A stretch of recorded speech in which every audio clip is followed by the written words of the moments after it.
Bueno, arrancamos. Arrancamos con, así, concreto, la definición de ansiedad. O sea, o lo podemos también pensar juntos, ¿no?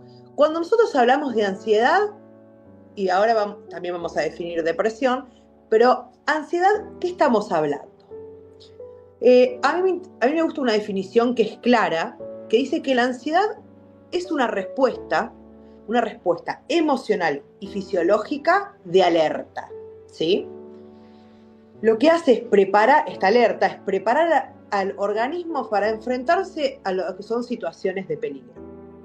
Vamos a hablar de amenazas, de incertidumbre, en fin, después damos ejemplos.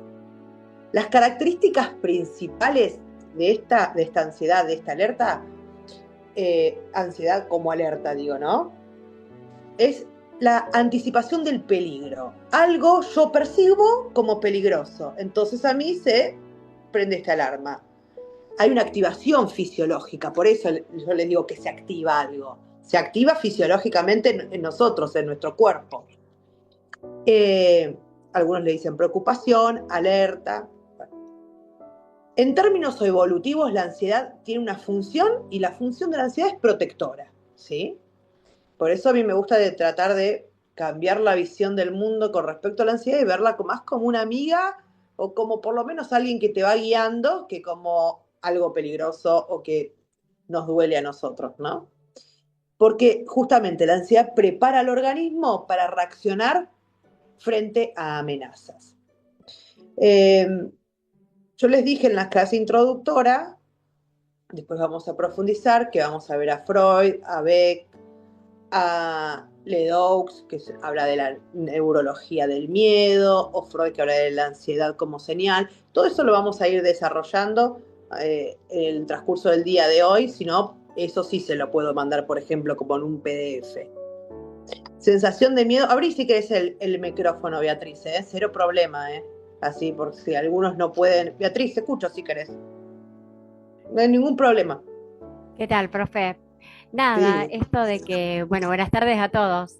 claro. Yo había puesto esto de que si es una sensación de miedo sin motivos, o sea, Mm. Igual, generalmente hay es... motivos. El tema es poder identificarlos, ¿no es cierto? Pero sí Ujú. esa sensación como de inquietud, ¿sí? El miedo generalmente aparece en otros tipos de cuadros, que ahora lo vamos a ver mejor, como más adelante, que es el tema del ataque de pánico, por ejemplo, ¿no? Que es esta manifestación de la ansiedad en su totalidad. Pero a veces la ansiedad resulta incómodo y uno no la reconoce. Uno, ahora los vamos a, ya les digo, cuando veamos los criterios diagnósticos, uno dice, ay, ya te doy la palabra, Lautaro, ahora ya te doy la palabra. Es como decir, a mí me pasa algo y no sé qué, me siento rara, me siento inquieta, pero no es tan fácil de identificar que es ansiedad y que no se confunde con nerviosismo, con preocupación, con estrés, por eso ya lo vamos a ver. Pero sí, es como una sensación de, vamos a decirle miedo por el momento, ¿no? Pero como que algo no está bien. ¿Mm? Sí, Lautaro, gracias Beatriz. Sí, alerta, Profe, claro. tengo como esa sensación de estar siempre alerta, pero no sé Ujú. si llamarlo ansiedad porque como usted dijo se confunde con muchas cosas. O sea, por las noches tengo esa sensación de, no de angustia, sino de estar, no puedo dormir, estoy como alerta, o sea, tengo una sensación, como no sé cómo definirla, esa sensación de angustia o Capaz no es sé muy si es probable ansiedad. que lo empieces a descubrir ahora, a O medida que sea, y vayamos no sé por qué, participando. y no sé por qué, porque no tengo motivo. Claro. Bueno, por eso es tan importante lo que son los procesos terapéuticos o los acompañamientos o incluso estas capacitaciones que vos estás haciendo para conocerte. Por eso digo, hay muchos motivos. Seguimos con la ansiedad. Gracias Lautaro, gracias Beatriz. La ansiedad se vuelve patológica porque la ansiedad, ya les digo, es algo que vendría a ser hasta productiva en cierta forma como guía, pero llega un momento que esa ansiedad se vuelve patológica. ¿Cuándo se vuelve patológica? Cuando la intensidad se desproporciona respecto a lo que está sucediendo, respecto a una situación. O sea, mi reacción es desproporcionada. Cuando, por ejemplo, también interfiere en lo que es nuestra vida cotidiana. O sea, cuando nosotros en algún punto dejamos de ser funcional, porque nos estamos sintiendo justamente ansiosos, nerviosos. ¿M? Y cuando genera un sufrimiento, y ese sufrimiento es significativo. Entonces, no es en sí la presencia de ansiedad lo que define el trastorno, ¿sí? Porque ansiedad, ya le digo, seguramente sintieron todos y en muchos momentos de su vida, sino es la intensidad. Tiene que ver con la duración y también tiene que ver con el impacto en la vida de la persona. ¿Esa ansiedad a mí me permite ser funcional o no? ¿O me tiene despierto toda la noche, por ejemplo, y al día siguiente no puedo con mi vida? ¿O no puedo salir a comprar? ¿O no puedo, no sé, enfrentar y decirle a mi pareja lo que siento? ¿O, no sé, no puedo tomarme un avión para irme a un viaje? ¿O veo una cucaracha y me descontrolo? Diferentes tipos de ansiedad, se los nombré así como en ejemplos, todavía no en definiciones, tranquilo ahí.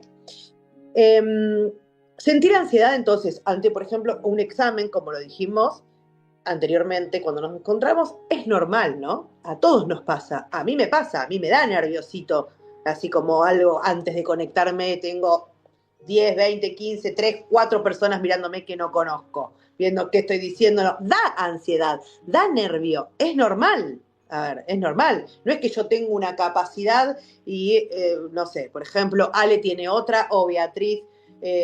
No, a ver, a todos nos pasa lo mismo. El tema es, como vuelvo a decirles, si esto a mí me impide avanzar. O sea, si me impide darle las clases a ustedes o trabajar, ¿entendés? O me impide dormir porque estoy pensando cómo ustedes me van a percibir o qué va a suceder en el encuentro, ¿sí? O no sé, o directamente decir, bueno, listo, no trabajo de esto, hago, no sé, me fijo qué hago, ¿entendés? Cuando realmente es lo que me gusta, por ejemplo. O sea, nosotros podemos, ahí es cuando podemos decir estamos frente a un trastorno de ansiedad. Cuando nosotros esto nos supera. ¿Se entiende? Ahora, vamos a profundizar, no se preocupen. Cuando hablamos de depresión, para introducir el tema y empezar a mezclar, vamos a hablar de, ahí sí, un trastorno de lo que es el estado de ánimo. Cuando hablamos de depresión, hablamos de trastorno del estado de ánimo. Y se caracteriza básicamente por una tristeza permanente, más que permanente, es como es parejita, es como persistente, mejor dicho, perdón, no permanente, ¿sí? La tristeza es persistente, hay una sensación de pérdida de interés, ¿sí? O placeres en lo que, por ejemplo, una actividad que antes uno disfrutaba, ¿sí? O le gustaba y de repente no, y sobre todo la sensación de disminución de energía, ¿sí? Esto claramente afecta a todo lo que es el mundo emocional del sujeto, los pensamientos, la conducta, las funciones físicas.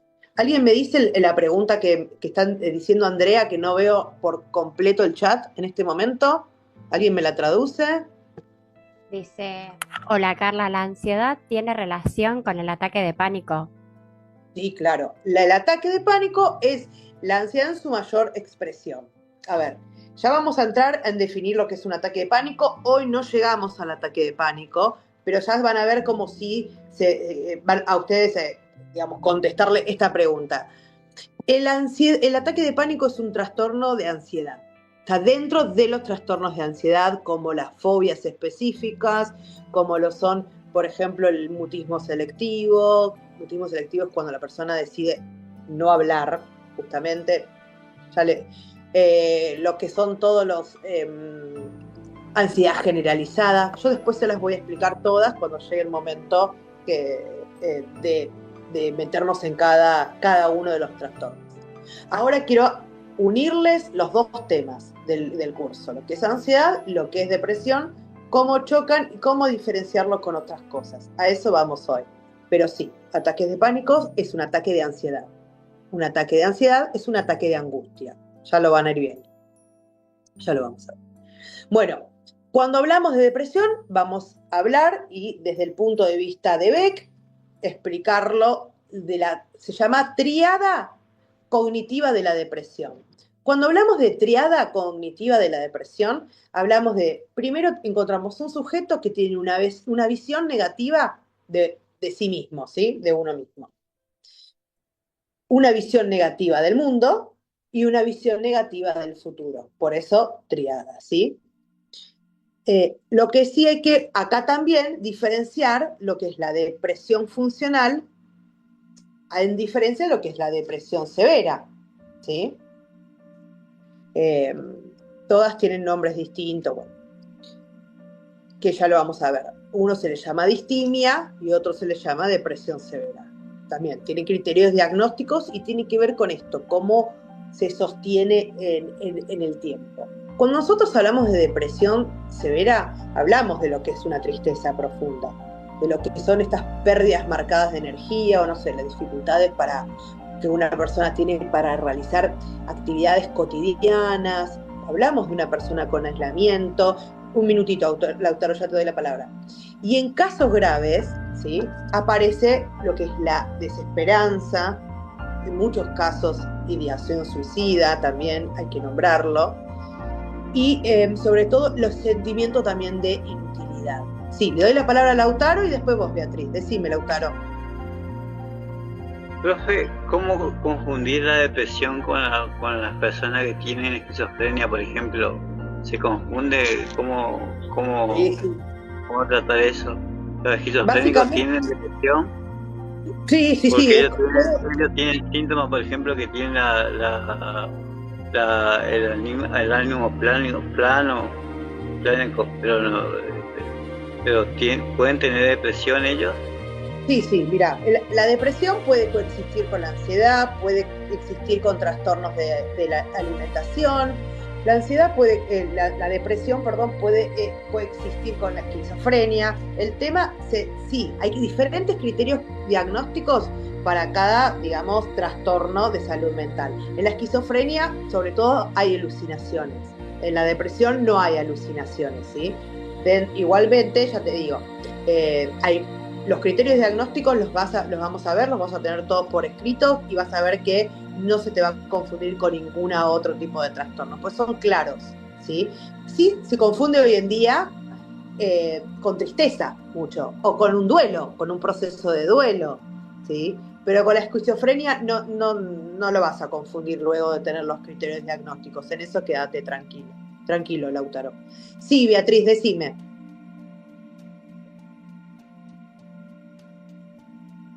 Ahí estoy, estaba buscando para conectarme. El tema de la depresión también requiere esto de tener baja autoestima o culpa excesiva. La culpa excesiva no es como un criterio diagnóstico de la depresión, ¿sí? Uh-huh. Pero sí puede estar hablándonos que el sujeto tiene algo no resuelto que puede llegar a una depresión si no se trata. Pero no por el tema de culpa. El tema de culpa generalmente tiene que ver con un trauma, puede ser. Un trauma no resuelto, o patrones familiares, o bajadas de líneas, esos ecos conductuales, ¿no?, que uno va adquiriendo desde la niñez hasta...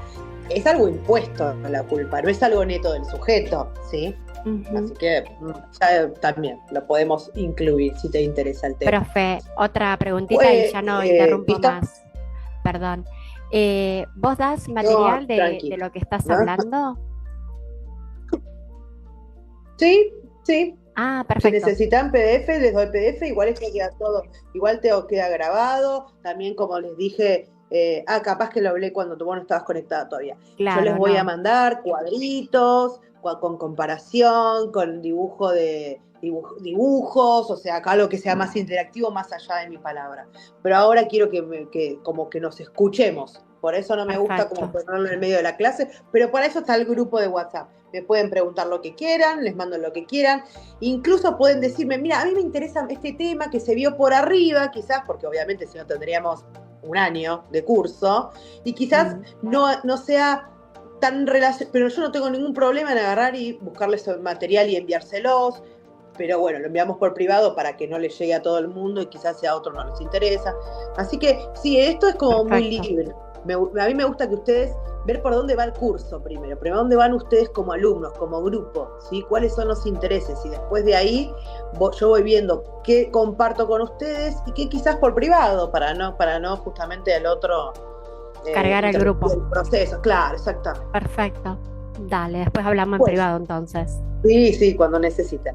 Retomamos el tema ansiedad y depresión que coexisten, ¿sí? Ansiedad y depresión sí coexisten, ansiedad y depresión sí se confunden, ¿sí? Muchas veces. Justamente por esto, porque coexisten.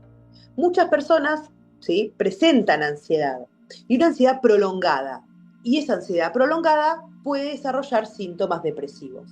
No es condición, no es condición. Puede desarrollar. Por ejemplo, la ansiedad crónica, ¿sí?, si una persona vive en ansiedad crónica, claramente puede desarrollar un agotamiento emocional, ¿sí?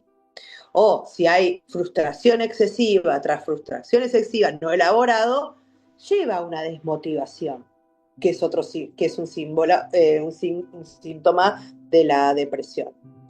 O la pérdida de esperanza, por ejemplo. Entonces, comprender la ansiedad y la depresión lo que implica es reconocer que a veces no solamente son síntomas aislados, ¿sí?, sino que son procesos, y esos procesos son complejos y muchas veces también involucran procesos biológicos, psicológicos y sociales también, pero biológicos también, ¿sí? Yo les voy a mandar después un esquema por el grupo de WhatsApp de un cerebro ansioso. Les dibujé, gracias a la IA y la existencia de la IA, vos le pedís lo que quieras y te hace el dibujito que quieras. Yo estoy agradecida a la vida y tengo que darle el crédito a la tecnología. Pero bueno, así después se los voy a enviar. Vamos a explicarles un poquito, voy a meter un poquito en el desarrollo de la ansiedad como conflicto psíquico, ¿sí? Esta tríada cognitiva también de la depresión. Voy a engancharle los dos temas. Pues son conceptos que son excelentes para desarrollar y a ustedes les va a servir muchísimo. Tenemos la ansiedad como conflicto psíquico, ¿sí? Esto no lo inventé yo, el señor Sigmund Freud, como yo les dije en la charla, que lo quiero un montón, me encanta, a mí lo voy a citar seguido, y él llegó a esta idea, ¿sí?, que proviene del psicoanálisis, y lo empezó a desarrollar. Desde el psicoanálisis, entonces, la ansiedad en sí no se entiende solamente como una reacción fisiológica o emocional. La ansiedad desde el psicoanálisis la entendemos como una señal del aparato psíquico, ¿sí?, una señal que nos envía el aparato psíquico, que está frente a un conflicto interno. ¿Se entiende? Hay un conflicto interno, algo se dispara adentro. El psicoanálisis ve así la ansiedad. Yo, Carla, ¿sí?, terapeuta de hace casi 30 años, también la manejo desde ese punto y los resultados son buenos. Ustedes van a encontrar su propio camino. Un minuto que abro la ventana, hace mucho calor. Cada uno, digo, no a todos les sirve el mismo remedio en lo que es la ansiedad, la depresión, el mismo tratamiento, ¿sí? Ustedes van a tener que buscar su modo. Yo se los voy a presentar todos, así que tranquilo. Bueno, entonces tenemos una señal del aparato psíquico frente a un conflicto interno. Freud lo que plantea es que la ansiedad aparece cuando el yo percibe una amenaza en el mundo externo. Ojo, interno también, por eso hice la pausa. ¿Saben lo que es el yo? ¿Alguno se anima a definirlo, a tirarlo, sin miedo a equivocarse? El yo es la parte del aparato psíquico, una de las partes del aparato psíquico que regula la realidad del ello y del super yo. Claro. Muy bien, Lautaro, muy bien. Mejor de lo que le voy a explicar yo, porque yo me voy por las ramas, ¿viste? Y no le quiero dejar ningún concepto afuera. Freud hablaba del yo, el ello y el super yo, ¿sí? El yo es el que ejecuta, es la realidad, que lidia con el super yo, ¿sí? Yo siempre, hay una frase que me enseñaron en la facultad, o no sé, que se llama, véanlo como la policía de la psiquis. El que te dice, no, che, ¿cómo vas a salir en pelotas corriendo por la avenida porque estás feliz? No da, no lo hagas. Y tenés el ello, que es puro placer, que dice, sí, dale, hagámoslo, no pasa nada, está todo bien. Bueno, el yo es el que tiene que regular, como estos dos, el diablito y el angelito, ¿no? Algo así. ¿Se entiende más o menos? Bueno, entonces, desde el psicoanálisis, justamente la ansiedad se entiende desde ese punto, ¿no? Bueno, ¿qué conflicto puede generar la ansiedad en sí? Freud justamente describía que la ansiedad surge cuando existen tensiones que son distintas instancias psíquicas. Habla del conflicto entre el deseo y las inhibiciones, ¿sí? Por ejemplo, el deseo o impulso, no sé, que una persona considera inaceptable, o sea, no se lo permite, ¿sí? Bueno, yo deseo, por ejemplo, salir con la novia de mi mejor amigo, por ejemplo, te digo cualquiera. Bueno, no, el yo no lo acepta esto, entramos en conflicto. Al entrar en conflicto se genera ansiedad. ¿Por qué? Porque hay normas internas exigentes en nosotros, a veces muy exigentes en nosotros. Conflicto. Esto genera tensión entre el ello, este impulso que les dije, y el super yo, las normas, ¿sí? Y el yo, pobre, mediando ante todo esto. Indefectiblemente del psicoanálisis, la ansiedad es una señal de alarma, ¿sí? Freud describe, sí, ya va la autora, esta ansiedad como una señal del yo, ¿sí? Sí, decime, Lautaro. No, que reprime, que hay una represión, el mecanismo de defensa de la represión lo que hace que seamos funcional, o sea, que sí, esos conflictos emocionales llegan a la represión, que es el mecanismo de defensa. Exactamente, hay muchos mecanismos de defensa que después también Freud los desarrolla, entre ellos tenés la negación, tenés el desplazamiento, hay varios. Muy buen aporte, sí, exactamente, vamos por ahí. Entonces, volvemos. La ansiedad aparece para advertir que existe un conflicto psíquico, que el aparato mental tiene dificultad para procesarlo, ¿sí? Muchas veces, el síntoma ansioso, entonces, no es el problema en sí, sino justamente la manifestación visible de un conflicto que es mucho más profundo. Y Freud diferenciaba 3 tipos de ansiedades. Tenemos la ansiedad realista, por un lado, que se habla de una respuesta frente a un peligro real del entorno. Por ejemplo, como te digo, no sé, hay una tormenta afuera muy fuerte y es normal que yo me sienta inquieta mínimamente, ¿no? Que me huela, no sé, una chapa, que de repente, no sé, se inunde algo, que me resbale, que no sé qué sea. Bueno, después tenemos la ansiedad neurótica. La ansiedad neurótica es miedo, pero a perder el control sobre impulsos internos, decía Freud. Por ejemplo, que yo vaya, ya te digo, y no sé, le parta la boca a la novia de mi amigo, no sé, porque no aguanto, ¿entendés? Y después la ansiedad moral, que también, bueno, el ejemplo de la novia aplica para los dos, ¿no? La moral y la neurótica, que surge justamente del conflicto con lo que es las normas o exigencias de mi propio super yo. Entonces, desde esta perspectiva, la ansiedad no es simplemente un síntoma que nosotros tenemos que eliminar, ¿sí? Yo como terapeuta lo que hago es tomar ese síntoma que a vos te está molestando, de la ansiedad, uno o varios, para invitarte o que comprendamos juntos qué te está pasando y qué está pasando justamente en tu mundo interno. ¿Por qué aparece esa señal de alerta? ¿Por qué se te prendió la sirena? O llamarlo como quieras, ¿no? ¿Vamos bien hasta acá? ¿Sí? Sí, vamos bien, sí. Buenísimo, buenísimo. Gracias por el pulgar. ¿Celeste bien? Romero, Aldana. Aldana bien, bueno, Ale, Aldana. Bueno, cuando vamos a mechar con lo de la tríada cognitiva de la depresión. Muy bien, Ale está manejando. Hola, compañero de Ale. Ahí se ve la cartita. Cuando hablamos de esta tríada cognitiva de la depresión,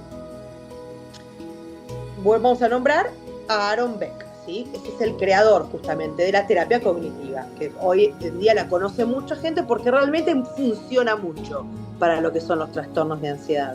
Es más, la recomiendo para los trastornos. Es una terapia corta, es una terapia que no dura más de 6 meses, es una terapia con objetivos, está buenísima.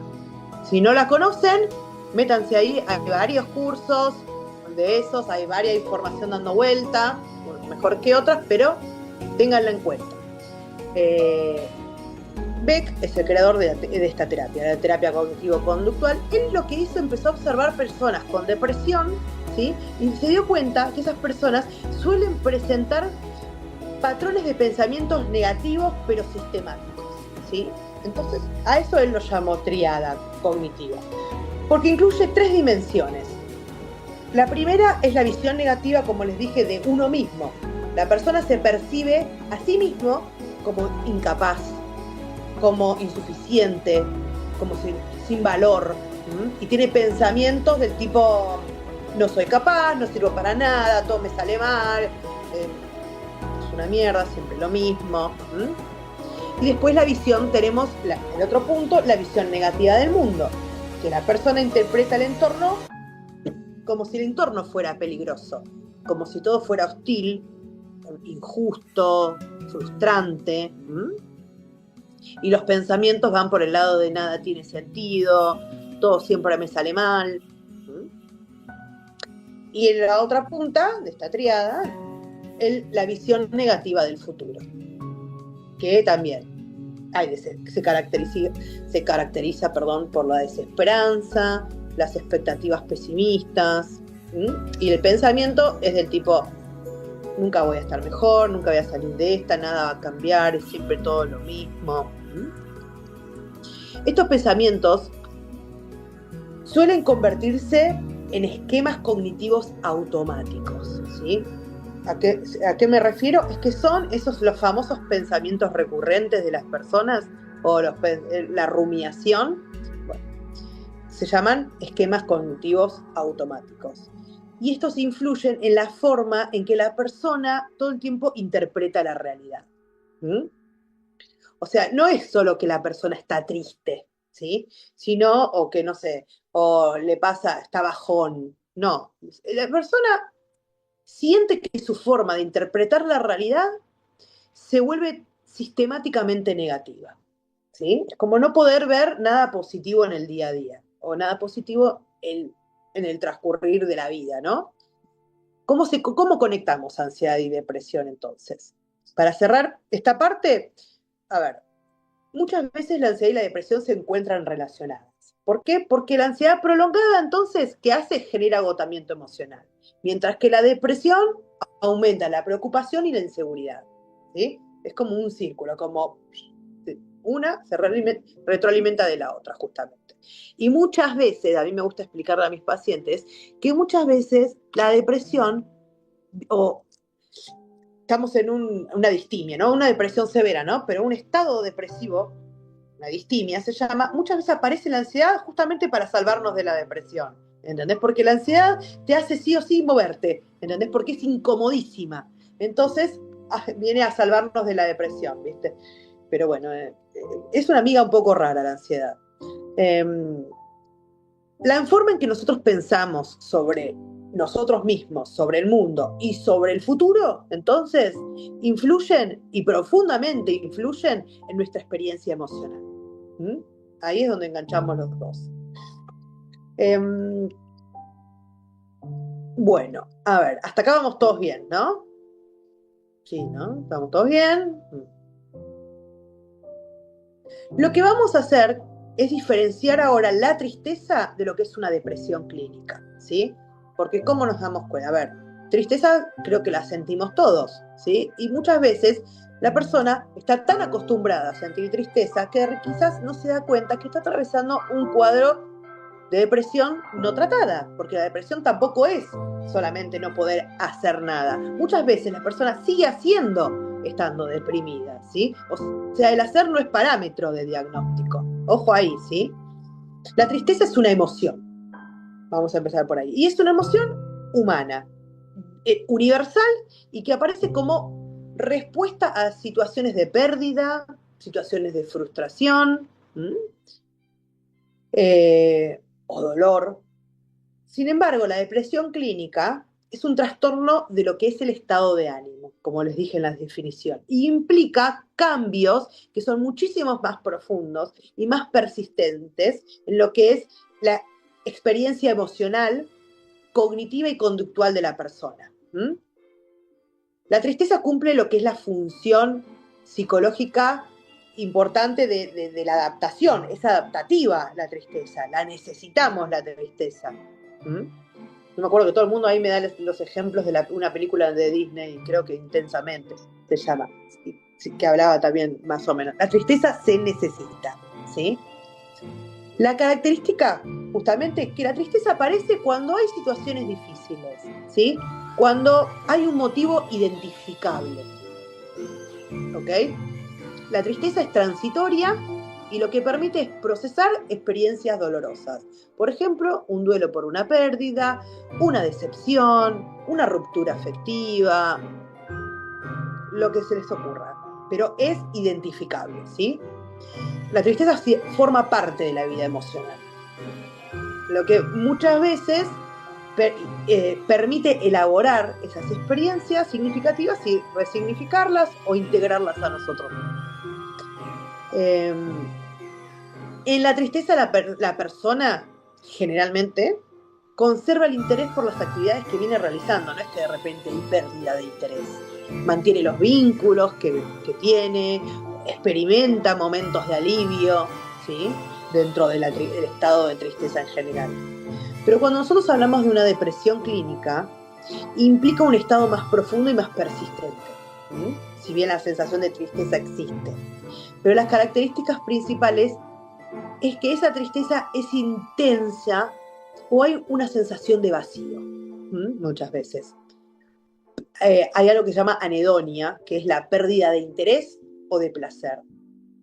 En cosas que quizás antes a vos te gustaban hacer, salir con amigas de vez en cuando, no sé, mirar, ya no, se pierde el interés o el placer. Y hay una disminución marcada de lo que es la energía en la persona.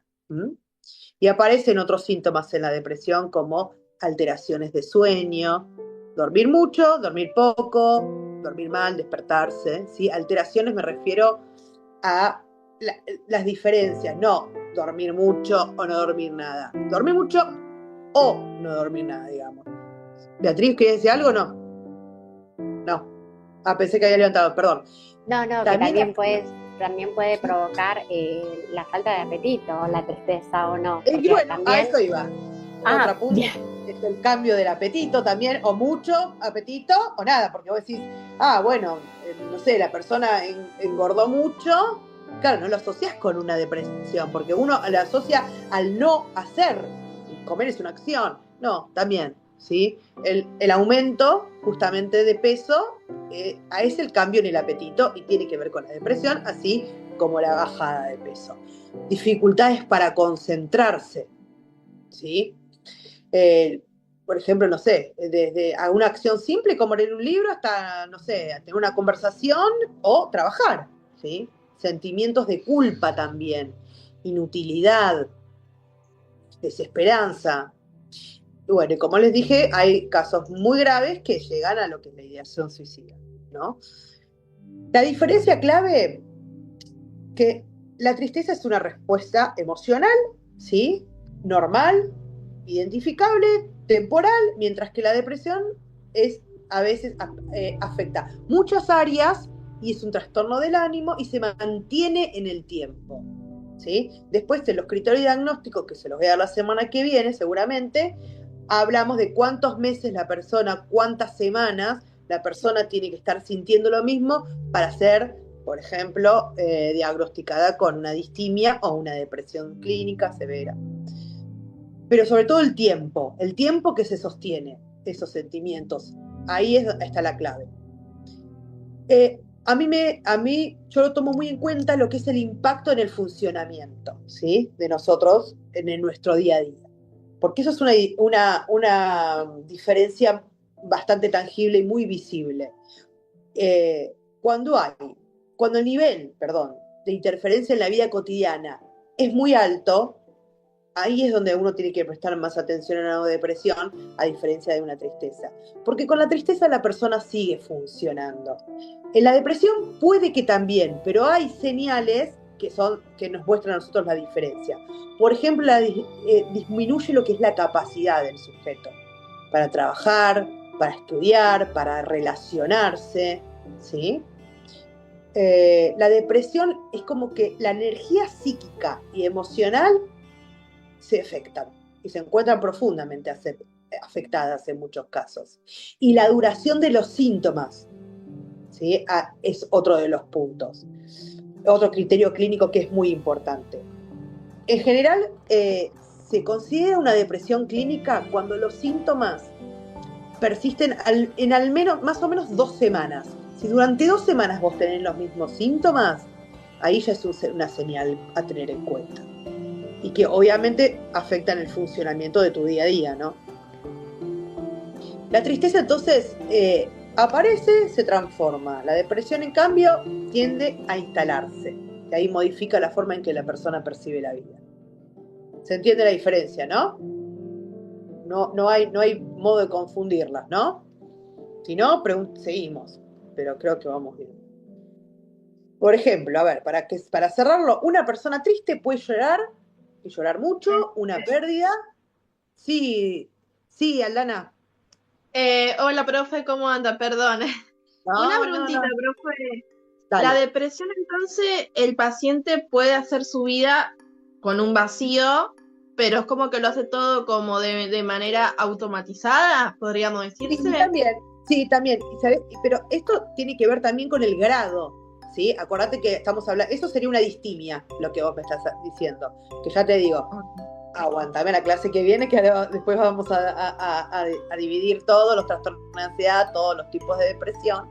Pero eso es más bien una distimia, algo que se mantiene en el tiempo y quizás hasta vos no te das cuenta que lo tenés, pero sentís que no te sentís bien, ¿sí? Claro, claro. Sí. Claro, y digamos que la tristeza me dura 2 días y yo ya estoy bien y estoy con el mejor ánimo, digamos. Claro, o algo así. Sí, porque la tristeza vos te das cuenta que es justamente por un hecho puntual y lo podés relacionar. Generalmente la depresión no sabés si es porque, no sé, porque tu mamá nunca te dijo que te quería, o porque no conseguís laburo, porque el chico que te gusta no sé qué, y encima todo junto, ¿entendés? Es como, claro. ¿qué pasa? No sé, porque no me pasa nada y me pasa todo, ¿entendés? Una cosa claro. así. Sí. Listo, profe, eso era mi duda. Muchísimas gracias. Bueno, no, por favor. Entonces, diferenciar la tristeza de la depresión es fundamental para evitar que justamente esto de patologizar, las emociones que son normales, ¿sí? Y al mismo tiempo uno pueda reconocer cuando una persona necesita una ayuda profesional, ¿sí? Bueno, seguimos entonces, a ver. Vamos por los síntomas de la ansiedad. Ahora sí los quiero escuchar un poquitito. Hay síntomas físicos, los vamos a dividir. Ustedes, cuando yo les hablo de síntomas de ansiedad, ¿qué les trae la cabeza? A ver, hagamos como lluvia de ideas, hagamos más interactiva la clase. Díganme síntomas de la ansiedad. Hablen, písense los micrófonos, no importa. Hablen y... Angustia, sí. Preocupación constante. Preocupación, sí, Celeste. Constante. Nervios, temblores en el cuerpo, también pasa por el cuerpo, sentir frío, calor, tartamudear, moverse mucho, muchas cosas, caminar, ir y venir, estar... Lo físico, decís vos, perfectísimo. Sí, Ale. No, eso, comerse las uñas, ir, venir. Bueno, como bien dijo Celeste, ¿sí? Y en realidad todos, porque vamos a dividirlo en grupos, los síntomas, vamos a empezar por los síntomas físicos. Cuando hablamos de síntomas físicos, hablamos incertidumbre, dice Andrea, muy bien, miedo. El síntoma físico, hablamos que la ansiedad activa este sistema de alerta del organismo. Y por ende, los síntomas que más van a sentir que se siente son la taquicardia. Ustedes van a ver que el corazón efectivamente late más rápido. No es un invento de la cabeza, gente, ¿eh? No. no es una sensación. Hay otras sensaciones en el ataque de pánico, pero vamos a hablar de la ansiedad general ahora. Taquicardia, tensión muscular, que lo puedes tener durante todo el día. Quizás sudoración, dice Beatriz. Muy bien, Beatriz. Hablamos de tensión muscular que puede ser desde la cintura hasta las manos, hasta la mandíbula, hasta un bruxismo, hasta un dolor de cabeza, cuello, ¿sí? Muscular, hablamos de cualquier parte nuestra que califique como músculo, ¿sí? Hablamos de respiración muchas veces, de una respiración acelerada, que a veces lleva y justamente desemboca en lo que es la hiperventilación muchas veces, que eso se ve en los ataques de pánico, que son el extremo, ya les dije, ¿no? El tema de la sudoración, o al revés, los chuchos de frío, muchas veces. Dificultad para concentrarse. Sí, Beatriz, lo que pasa es que estoy con lo físico. Después pasamos a lo cognitivo y también los síntomas. Es hermosa, la ansiedad tiene un abanico, es divina. Bueno, tenemos la sensación de falta de aire, como les dije, que puede llegar a lo que es una hiperventilación, molestias gastrointestinales, puede ser también el famoso colon irritable, eso colon irritable es un trastorno de ansiedad también, ¿sí? Ir mucho al baño, no ir al baño, pasar de ser constipado a una diarrea, o gases, dolores, puntadas, no sé, que tengo de adentro, un montón de cosas. Temblores, sensación de mareo. Eso justo estaba por preguntar, si los mareos estaban incluidos en eso. Justo te iba a preguntar eso. Sí, totalmente, sí. También tiene que ver con porque, a ver, vos fíjate, tenés afectados los músculos, aunque a veces ni siquiera te das cuenta. Eso ya te hace estar como raro con tu cuerpo. El mareo viene mucho que ver con lo muscular, pero aunque lo muscular esté bien, es como una especie de descarga eléctrica que siente el cuerpo, y es literal. A veces sentís como que hay un paciente mío me decía, siento como una anguila adentro, así como por momentos. Bueno, el cuerpo se prepara, eso es lo que está pasando. Tenemos un cuerpo que se está preparando para una acción, ante un peligro, para salir corriendo, para trepar de un árbol, para enfrentarse a un león, vamos a hacer así, me voy más, y en realidad el peligro no es real incluso. Entonces, ¿qué hacemos con todo esto? ¿Qué hago con la respiración, con los músculos tensos que están listos para correr una maratón y no lo necesito? ¿Entendés? Después ya entraremos en ese área. Ahora y también tenemos, como bien dijo Beatriz, los síntomas cognitivos de la ansiedad. Cuando hablamos de síntomas cognitivos, hablamos que la ansiedad afecta la forma en que la persona piensa.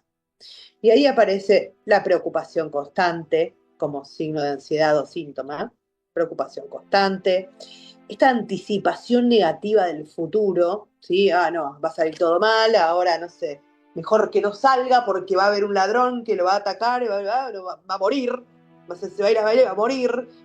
Son como muy catastróficos los pensamientos de la ansiedad. Literal, yo soy como media ridícula, yo y lo hago como medio tragicómico. A veces no sé si tendría que haber sido las personas que hacen stand-up o profesora, ¿no? Pero bueno, por ahora conseguí trabajo de esto, no de stand-up. Pero tiene que ver con eso, chicas, con los pensamientos que realmente son catastróficos y hasta son ridículos en cierta parte. Como decís, ¿cómo puede ser, viste, que esté pensando eso? Bueno, y la sensación, pero hay sufrimiento, ojo. Dificultad para concentrarse, como dijo Beatriz, la sensación esta de pérdida de control, ¿sí? Muchos dicen, me voy a volver loco. Estoy volviendo loco, pero literal. O en los ataques de pánico se escucha lo físico, yendo a lo físico de vuelta, me está dando un ataque al corazón, me voy a morir. Y se siente como peligro de muerte real. Igual, a ver, igual yo les voy a espolear los cursos. No son peligrosos los síntomas, no te vas a morir, no pasa nada. Lo más grave que te puede pasar es que vos te desmayes y todas las funciones corporales vuelvan a su estado tranquilo porque se te apagó la cabeza un toque, ¿sí? O sea, el corazón empieza a latir normal, la respiración también, bienvenido el soponcio, digamos, ¿no? Pero es lo máximo que te puede pasar. O sea, no pasa nada, no son peligrosos.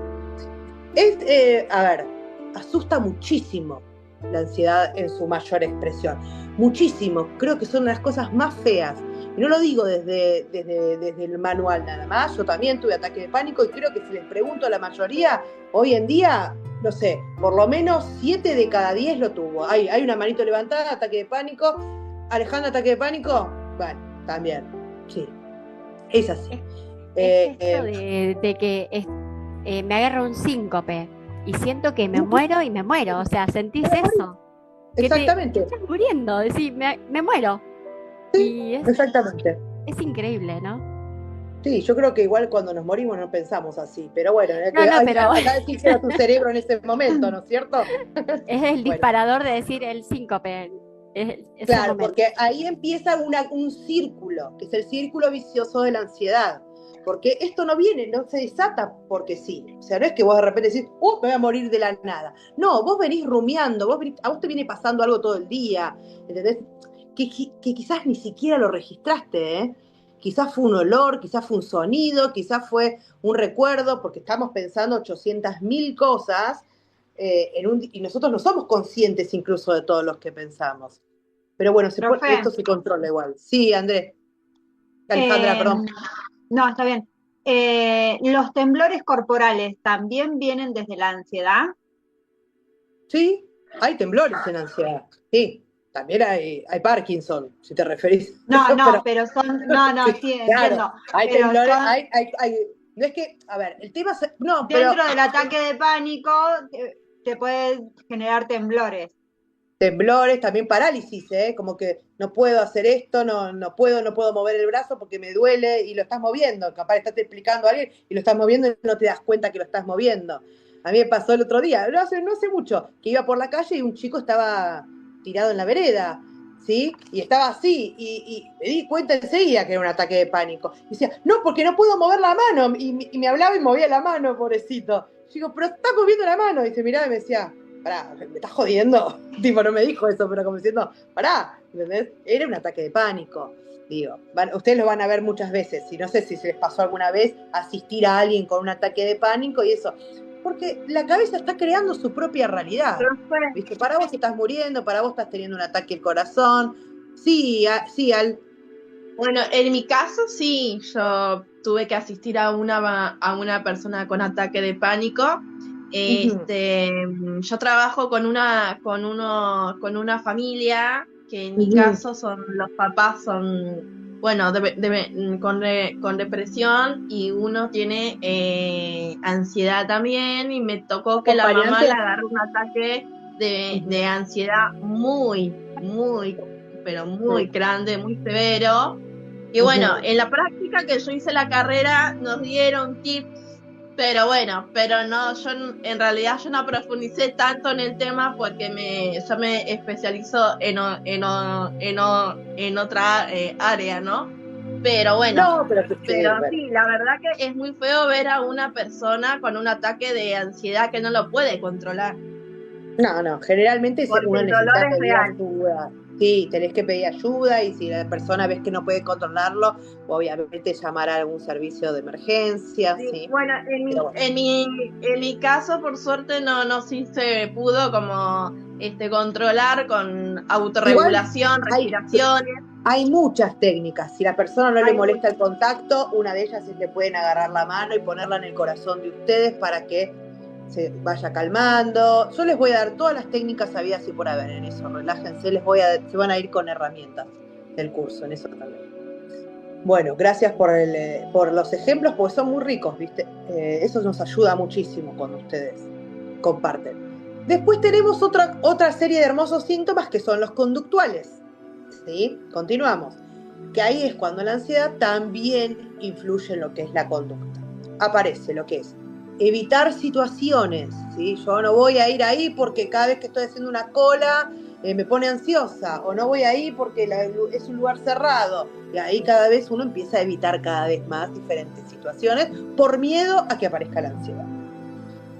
Inquietud motora, que es parecido a los temblores, pero bueno, ustedes ven la patita, el pelo, el comerse las uñas, todo lo que es la expresión justamente esta motora de la persona.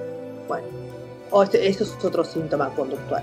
Tenemos también la dificultad para relajarse, que parece una obviedad, pero bueno, no es listo, bueno, me relajo y listo. No, no puedo, no se puede, ¿sí? Y muchas veces la persona empieza a tener conductas de control o de verificación, le digo yo. O sea, bueno, a ver, para poder salir entonces tengo que tener, no sé, el clonazepam de rescate en la mochila con el vasito de agua, con un termito con agua y por las dudas, no sé, una toallita y por las dudas voy a llevar también, bueno, se llama conductas de control, no solamente el llevar, sino, no sé, por ejemplo, me fijo 800 veces y dejé ya cerrado esto, que roza lo que es el trastorno obsesivo compulsivo. Y muchas veces, ya lo vamos a ver el trastorno obsesivo compulsivo también puede desembocar en esto, que es un trastorno de ansiedad. Igual, la más hermosa de todas es el trastorno de ansiedad generalizada, porque nos entra el saquito a todo el mundo. Sí, Lautaro. Profe, a mí cuando me da ansiedad, yo por ejemplo cuando voy acá al sur, a 2 cuadras, me da ansiedad y estoy camino por mi casa, porque me da ansiedad para antes de ir. O sea, me empieza a agarrar ansiedad y estoy caminando, tomo mate, camino. Claro, es como que me agarra ansiedad antes de ir. Sí. Es ansiedad anticipatoria, justamente. Y bueno, tu cuerpo es bastante sabio. Lo que dice, bueno, voy a descargar, porque claramente tenés que descargar. ¿Por qué? Por lo que les expliqué antes. Las alertas prendidas y no tengo nada con qué luchar, cuerpo, cabecita. ¿Entendés? Bueno. Muchas conductas entonces de evitación, ¿sí? Justamente tienen esta función, como la tuya, Lautaro, de reducir momentáneamente la ansiedad, ¿sí? Bueno, camino, evito el momento de salir para controlar la ansiedad. Esos son generales, síntomas generales, hay un montón más, ¿sí? Que ya los vamos a ir siguiendo viendo con los diferentes tipos de trastornos, como les dije. Vamos con los síntomas de la depresión, que no son tan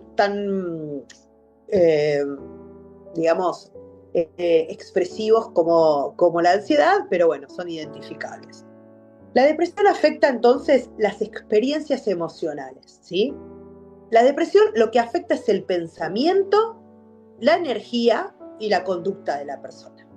Cuando hablamos de síntomas emocionales, que son los más conocidos, hablamos justamente de lo que es la tristeza persistente, de la sensación de vacío, de esta pérdida de interés o de placer, desesperanza, apatía. Y después tenemos los síntomas cognitivos, que es cuando la depresión influye en lo que es la forma de pensar. Y ahí aparece lo que es, en muchos casos, la autocrítica excesiva, por ejemplo, los sentimientos de inutilidad, culpa, las visiones pesimistas del futuro, las dificultades para tomar decisiones muchas veces.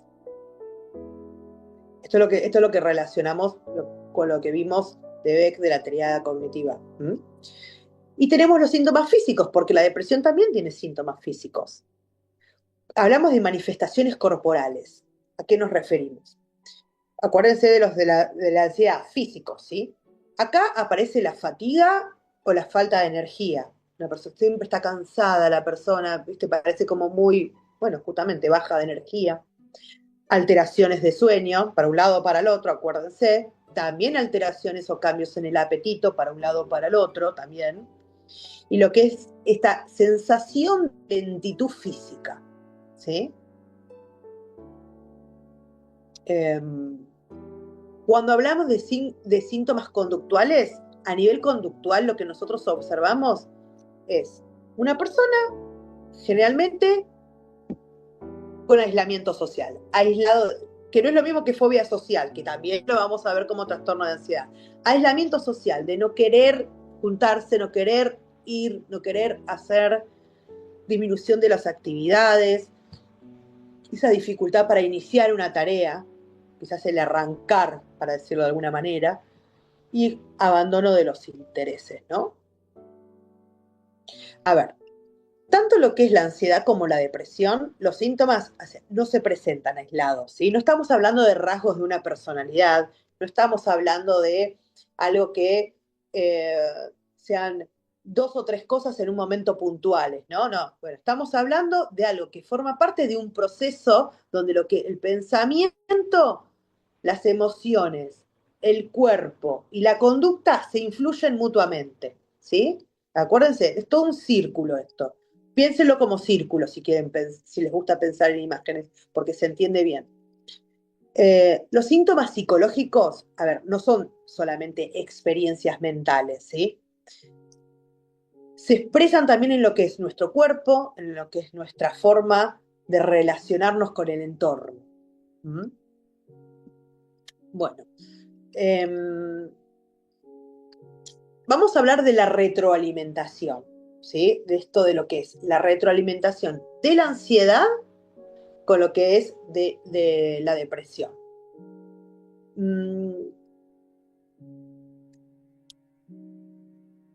A ver, no aparecen separados, vamos a empezar por ahí, sino que es cuando la ansiedad y la depresión forman un circuito emocional, ¿sí? Emocional y cognitivo, y se refuerzan mutuamente. A ver, a ver cómo se los desarrollo para que se me entienda bien. Cuando hablamos de retroalimentación entre ansiedad y depresión, hablamos como, por ejemplo, en muchos casos clínicos aparece la ansiedad y la depresión no como trastornos aislados, ¿sí? Sino se influyen mutuamente y generan un círculo que se puede mantener o pueden intensificar el malestar de la persona, ¿sí? No sé si lo escucharon alguna vez, el círculo vicioso de lo que es la ansiedad, el círculo vicioso. Por ejemplo, yo tengo un pensamiento, hay algo que a mí me motivó un pensamiento. Vamos a poner, no sé, porque escuché una palabra, esa palabra a mí me trajo un pensamiento. Ese pensamiento me resultó tan incómodo que a mí me genera una sensación física. Esa sensación física a mí me asusta, entonces empiezo a hipervigilarme. Esa hipervigilancia de mi cuerpo, bueno, siento y empiezo a ver de todo, me asusto, respiro mal, me hiperventilo, empieza el ataque de angustia, que claramente puede o no desarrollar lo que es el famoso ataque que hablamos recién, ataque de pánico, ¿sí? Ese tipo de conductas, ese tipo de situaciones sostenidas en el tiempo sin tratarse pueden llevar a una depresión, ¿sí? Podríamos decir que hasta la depresión a veces es como parte desde la ansiedad o de la ansiedad, como quieran decir. Cuando la ansiedad se mantiene durante mucho tiempo, genera esto, el agotamiento emocional, sobre todo, esta sensación de la incapacidad de uno para manejar las situaciones que son cotidianas, esta frustración constante, la pérdida de energía, de las ganas, el evitar, ¿sí? Fíjense, son todos los síntomas de una depresión y parten desde la ansiedad. La persona empieza a sentir desmotivación, desesperanza, esa sensación constante de fracaso. La ansiedad crónica, estamos hablando, obviamente, puede producir un desgaste emocional que favorece, vamos a decirlo, la aparición de síntomas depresivos. Y la depresión, a su vez, puede aumentar lo que es la ansiedad. ¿Ok? A ver, a su vez, cuando aparece la depresión, la persona lo que experimenta es esto: inseguridad, obviamente. Salgo, me muevo, hago, me da ansiedad. Miedo al futuro. ¿Qué va a pasar? La sensación de pérdida de control. ¿Sí? Y esto puede aumentar. A ver, puede ir en aumento, y lo que puede aumentar justamente es esto de la preocupación, la anticipación negativa, la sensación de amenaza. La depresión entonces puede generar pensamientos pesimistas sobre el futuro, la vida, y que justamente alimentan a la ansiedad. ¿Se entiende por qué hablamos de retroalimentación de una con la otra? ¿Sí? Bueno. Ahí es cuando se forma esto del círculo emocional, ¿sí? Para que se entienda, porque yo les expliqué la ansiedad, tenemos ansiedad, vamos a hablar de preocupación, miedo, alerta constante que nos lleva a nosotros al agotamiento emocional. Después les voy a pasar esto como cuadrito. Ese agotamiento emocional nos lleva a la desmotivación, a la tristeza. Y eso, depresión, sostenido en el tiempo, ¿no? Obviamente, como dijimos. Depresión, hablamos de pensamientos negativos sobre el futuro, que hacen aumentar la ansiedad. Cierra todo. Un combo divino, ¿no? Yo se los digo para que lo puedan visualizar. No se preocupen que les paso el cuadrito, ¿sí?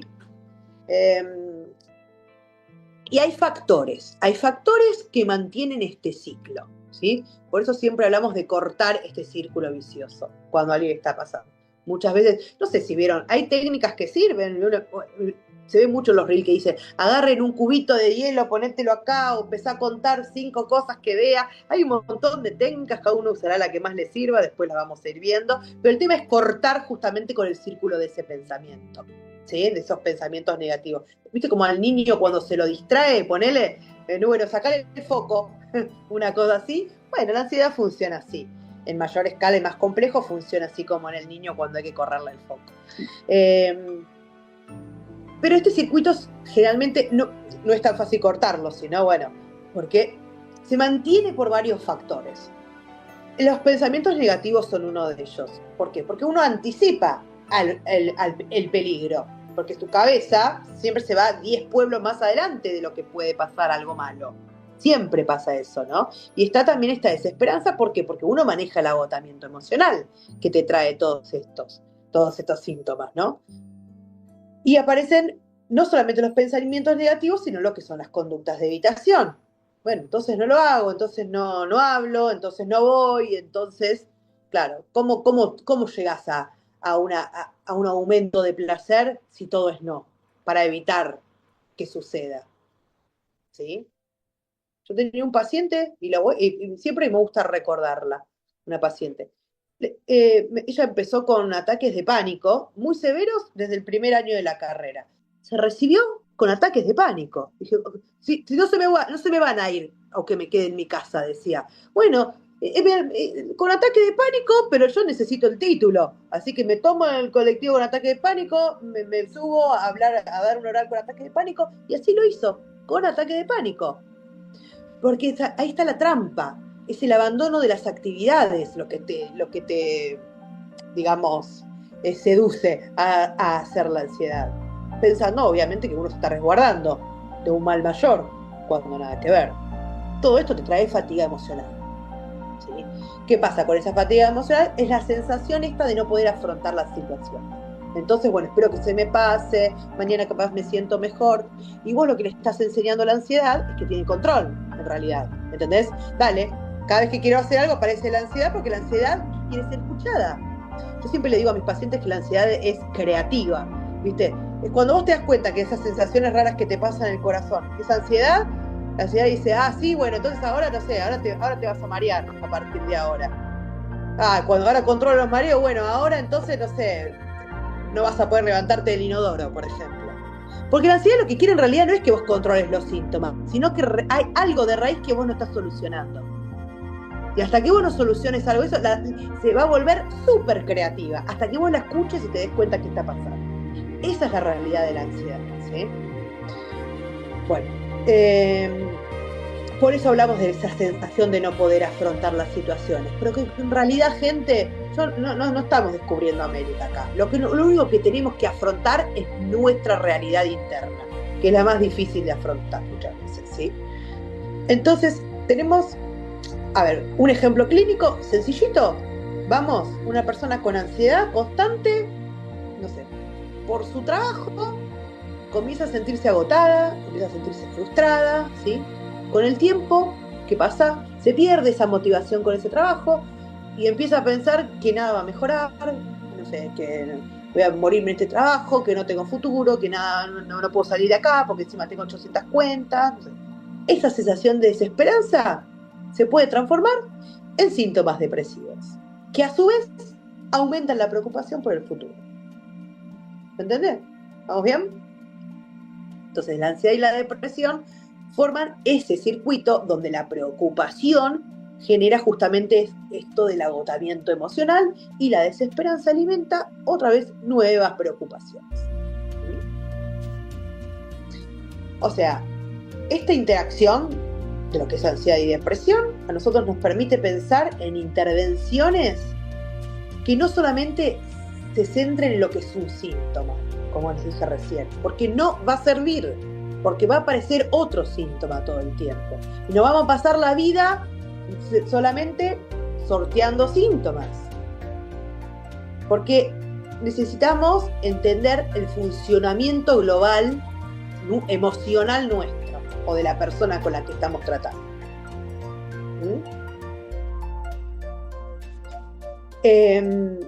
Bueno, ¿qué autores hablan de la ansiedad? Vamos un poquito a los autores, más allá de lo que les dije de Freud.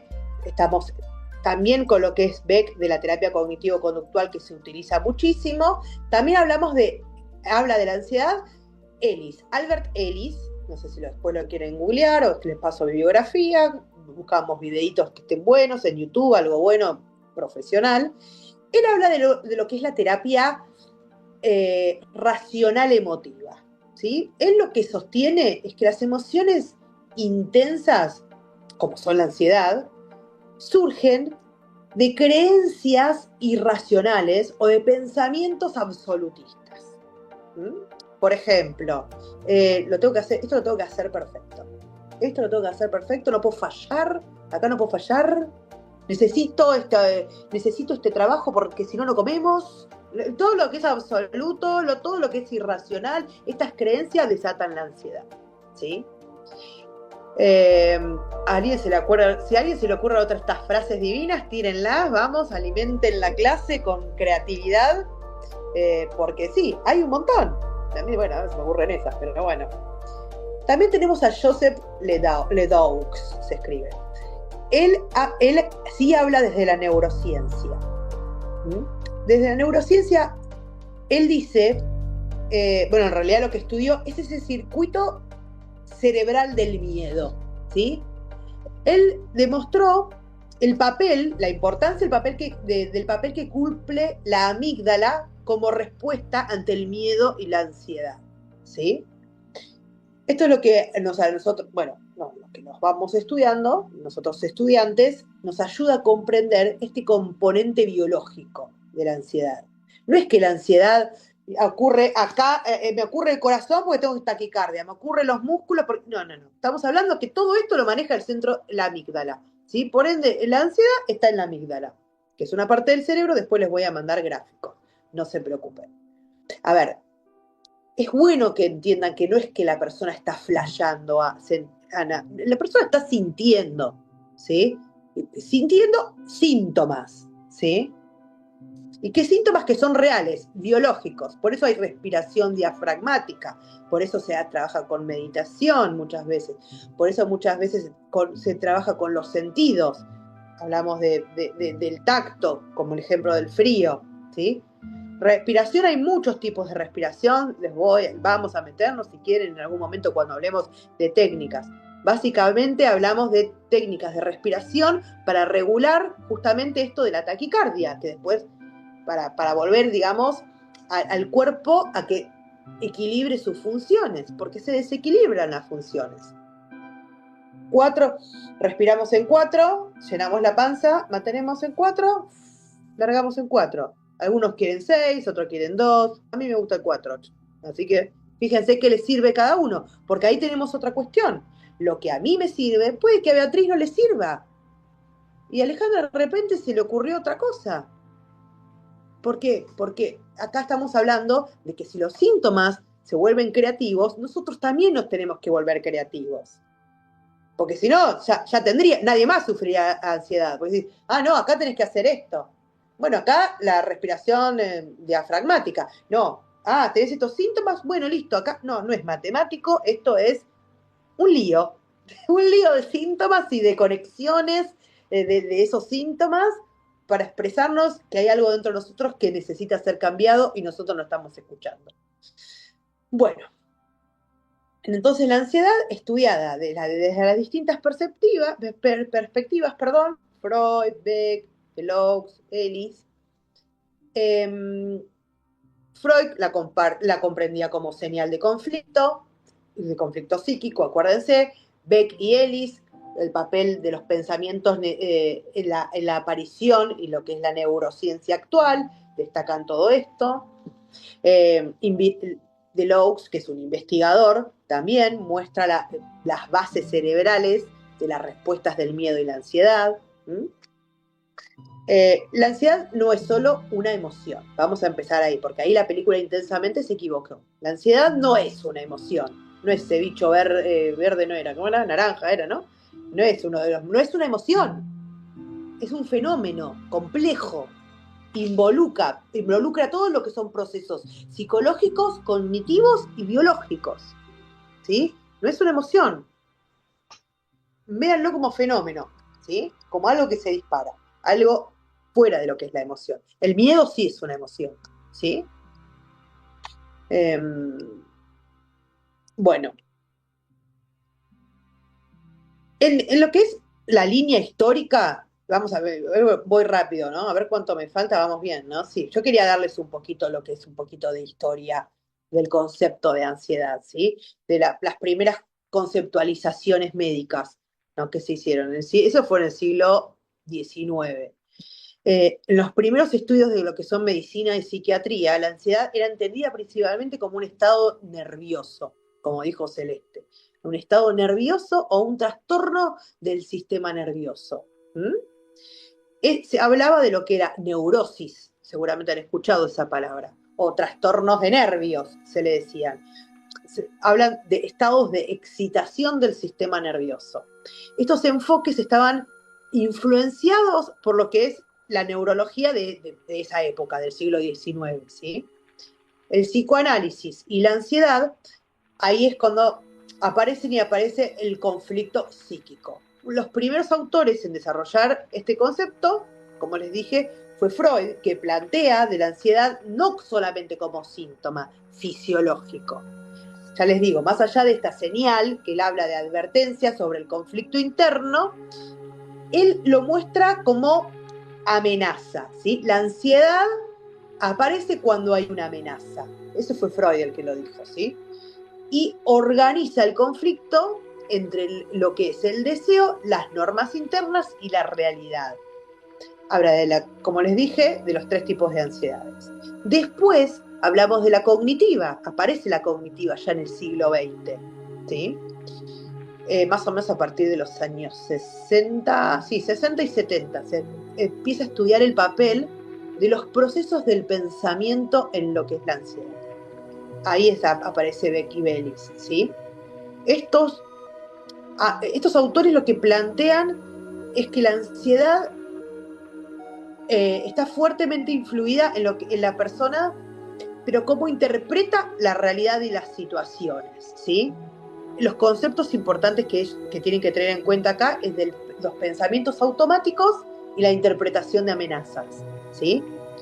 Podemos agregar también los que son las creencias irracionales, que nos nombramos anteriormente. Yo les voy a dar ejemplo de los pacientes todo el tiempo, pero nunca les voy a dar nombre. Había un paciente que no quería tomarse tenía terror al ascensor. Pero no era que él pensaba que se iba a caer el ascensor, que también puede pasar. No, pero bueno, escuchá, Alejandra, el miedo era que se le desprendiera la cabeza del cuello por el ascensor. Ese era el terror. No se rían porque les pasa en las mejores familias. ¿Sí? Yo siempre les hago chistes. Pero eso hablamos de miedos irracionales.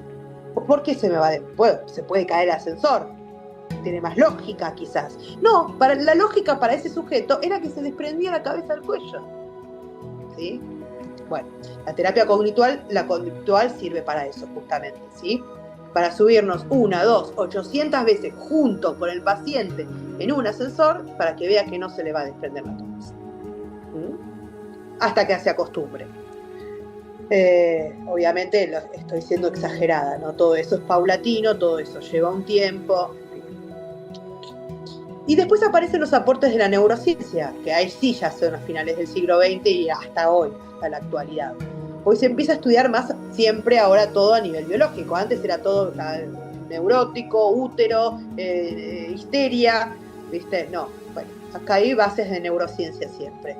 En lo que son las últimas décadas, las investigaciones se centraron en esto, en las bases biológicas de la ansiedad. Y hablamos de circuitos cerebrales del miedo y papeles estructurales de la amígdala, de la corteza prefrontal y del hipocampo, ¿sí? Estos son estudios que a nosotros nos permiten comprender que la ansiedad siempre involucra los procesos cerebrales específicos que se relacionan con lo que son las detecciones de amenazas, ¿sí? Y actualmente comprendemos entonces la ansiedad. Le estoy metiendo turbo, gente, para no tenerlos acá hasta les hablé un montón. No sé, espero que... Me pasa que me apasiona, en serio me apasiona el tema de la ansiedad. Ansiedad como fenómeno multidimensional. Y ahí quería llegar. Nosotros entendemos, ustedes como curso, es multidimensional, multifactorial, si quieren también, ¿sí? Hay procesos biológicos, procesos psicológicos, factores sociales y factores ambientales. Por eso necesitamos diferentes enfoques para comprender. La comprensión de la ansiedad va evolucionando desde lo que es la mirada central del sistema nervioso hacia lo que es hoy en día la visión esta que es más integradora, ¿sí?, de todo lo que complementa los procesos psicológicos. Psicológicos, cognitivos y neurobiológicos, voy a agregar, ¿sí? Bueno, no seguimos porque es un montón, salvo que tengan, porque quiero ver si hasta acá hay algunas preguntas. ¿No? Mira que yo sigo un cachitito más, si no. Ya se quieren ir, quieren cortar acá, no hay problema igual, porque bueno, yo sé que esta hora es la hora de la cena, quizás, y bueno, yo por eso le trato de meter toda la teoría para que después de última no se preocupen, si tienen dudas me pueden escribir. Escriban en el grupo, porque quizás la duda que tienen, ya le digo, a Aldana le sirve, Lautaro también, ¿sí? A ver, hay bases neurobiológicas de la ansiedad y hay bases neurobiológicas de la depresión, ¿sí? Y se las introduzco rápido, se los digo la teoría, rápida, pero para cerrar esto. La ansiedad no es solo una expresión psicológica, ¿ok? Involucra procesos neurobiológicos que están relacionados con los sistemas cerebrales que detectan y responden a lo que nosotros consideramos un peligro, ¿sí? La estructura cerebral implica a la amígdala, que es el centro de detención del miedo y la amenaza, donde se activa la respuesta de alerta, ¿ok? Cuando está hiperactivada la amígdala, aumenta la sensación de peligro. Entonces aparece la respuesta de la ansiedad intensa, por lo menos. Después tenemos acá la corteza prefrontal, ¿sí?, que regula las emociones. Sabemos que si hay lesiones acá, ahí no hay control de impulso, bueno, en fin, hay cosas físicas también que después nos podemos meter más adelante. También la otra estructura implicada es la corteza prefrontal, que es la que, como les dije, regula las emociones, ayuda a evaluar racionalmente las situaciones. No se me va a desprender la cabeza si yo me subo a un ascensor. Pero sabemos que hay algo ahí que está funcionando mal, ¿sí?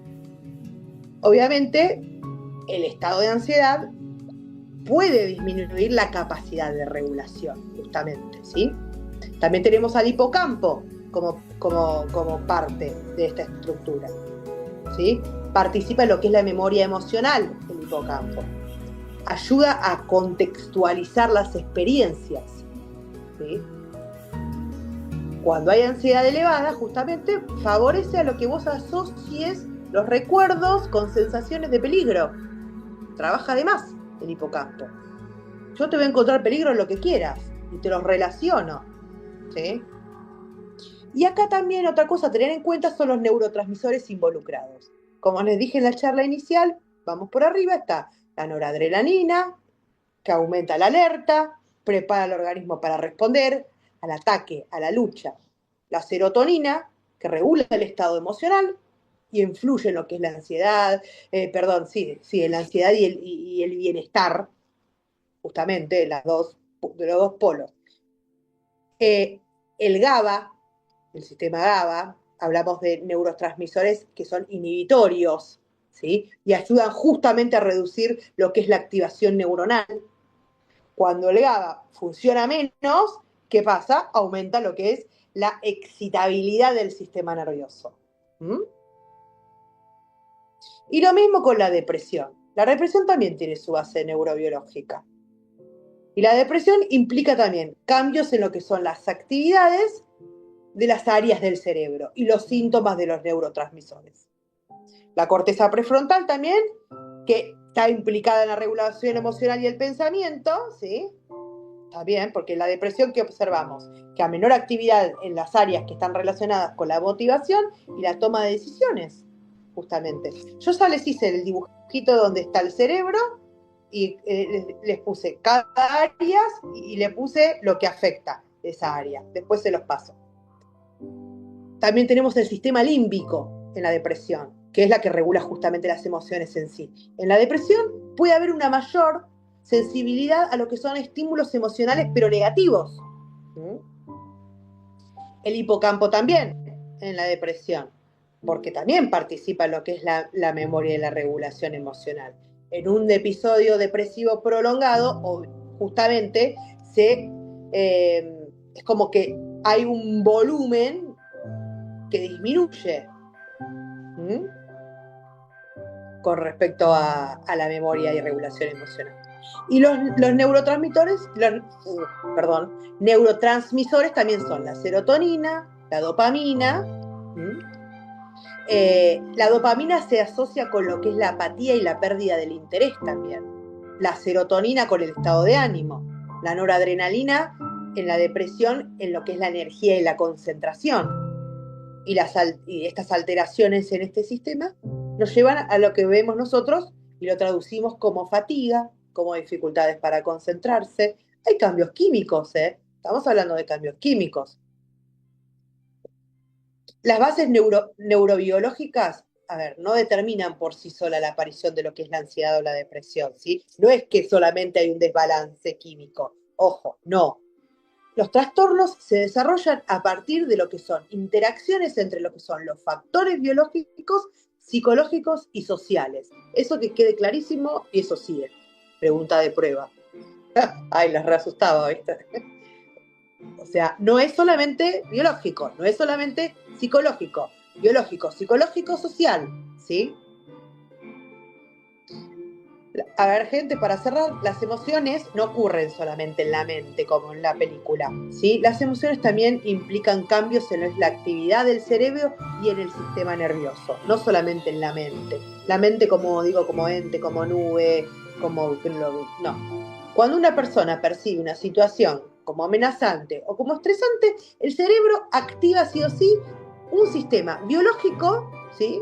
Como conocido, que ya lo acabamos de nombrar, hipocampo, hipófisis suprarrenales, ¿sí? Se llama así, que regula lo que es la respuesta del organismo a lo que es el estrés, ¿sí? Entonces, si este sistema, este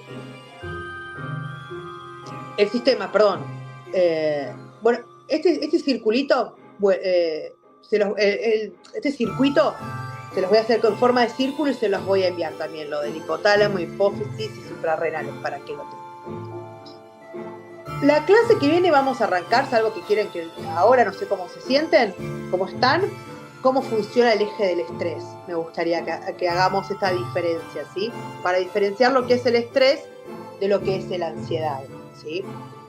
No sé, cómo se sienten, yo sé que es mucha información, por eso tenemos mucho tiempo para adelante, tampoco les quiero hacer así. Chau, no. Lautaro, tenías la mano levantada. Sí. Perdón, Lautaro, no vi la manito. Pregunta. ¿Cómo influyen los factores culturales ante la ansiedad y el estrés y la depresión? ¿Influyen algo los factores culturales? Culturales no tanto, los ambientales. ¿Sí? O sea, si vos te referís a cultura, si vos te referís a cultura, claro, el entorno, con cultura, el entorno, el contexto. Claro, al 100%. Si eso te responde, el entorno de la persona. Si una persona está justamente viviendo en una familia disfuncional, donde la figura que debería ser tu protector resulta ser tu primera amenaza, donde, no sé, es un barrio, vamos desde dentro de la familia a un barrio, donde estás en constante peligro, por ejemplo, o ves robos, asesinatos, no sé, lo que sea. Imagínate, ¿cómo afecta eso a la ansiedad? Al 100%. Lo cultural no. Lo cultural no tiene nada que ver con la ansiedad, tendrá que ver con otras cosas. Pero el factor ambiental, ahí es donde meterlo dentro de lo social, ¿sí? De lo que yo expliqué, de lo social. Entra en lo social. Bueno, si quieren, cortamos acá, salvo que tengan otra pregunta, para no llenarlos de mucho más. Pero empezamos, si quieren, la clase que viene con la diferencia de estrés. Y bueno, después vamos a meternos un poquito más en los diferentes tipos de ansiedades, digo, ¿no? Vamos a ver TOC, vamos a ver mutismo selectivo, vamos a ver trastorno de ansiedad generalizada, vamos a ver, bueno, colon irritable, el famoso agarofobia, también fobias específicas, vamos a hacer un paseo por todas, la clase que viene. Y después, bueno, continuamos con depresión. Pero la clase que viene, lo digo, vamos más por el tema de las ansiedades y los distintos tipos de ansiedades, para no marear, ¿sí? Porque cuando vayamos también, digo, a ver, yo lo pensé como para no es las 10 primeras clases solamente de ansiedad y las otras, no sé, digo 10 por decir cualquiera, no sé cuántas clases son las que tenemos, no, pero ahora en este momento no lo sé. Pero para no cortar el curso como en dos y que sea todo como interactivo y se enganche una cosa con la otra. Gente, ¿alguna pregunta? Porque ya me cansé de hablar. Es mucho, es un montón. ¿Usted no, la verdad que estuvo muy lindo. ¿Cómo, Lautaro? ¿Usted nos manda el PDF ahora? Sí, si querés. ¿De qué te gustaría tener el PDF? Porque no tengo preparado. No, de lo que estuvo hablando. Pero igual te va a llegar la grabación, capaz eso te sirve. Pero sí, si querés buscamos un PDF que tenga que ver con depresión. Pero como vimos mucho el tema de definiciones hoy, por eso no tengo preparado. A mí lo que me interesa es qué es la ansiedad, qué es la depresión, para saber diferenciar entre uno y otro. Bueno, voy a ver si te armo algo entonces, pero dame unos días, porque no lo tengo armado para mandártelo. No hay problema. Haceme acordar, un fin de semana me siento y te armo algo, si los compartimos todos, donde estén las definiciones, si quieren. Y el circulito de eso que dice del cerebro. Sí, eso sí. Muy linda la clase, los felicito. Gracias, Lautaro, y gracias por la participación también. Gracias a todos por la participación. Eso hace que la clase sea más rica y sea, para mí por lo menos, más lindo darlo. Y bueno, espero que haya cumplido las expectativas. No duden en preguntar, no me molestan si yo no contesto, porque no puedo, porque trabajo en colegios a la mañana, por ende no puedo andar con el celular, tengo pacientes, pero cuando puedo me siento porque esto me gusta, me hace feliz y bueno, sé que ustedes todos tienen su motivo para estar acá. Así que nos manejamos entre nosotros con el tiempo, vemos como grupo, cuáles son las necesidades, simplemente ustedes, cosa que les vaya planteando, la hablamos y bueno, le damos para adelante. Los veo entonces el miércoles, es decir, el martes que viene a las 19 horas, ¿sí? ¿Alguna pregunta? No, ¿vamos bien? Muy linda la clase, profe, hermosa. Gracias, Beatriz, muchas gracias. Gracias, Aldana, bueno, a todos, Celeste, Lautaro, todos los que participaron. Y bueno, que tengan un lindo, lo que queda de la semana, el lindo fin de. Nos vemos el martes. Buena semana. Adiós, chicos, chicas, adiós.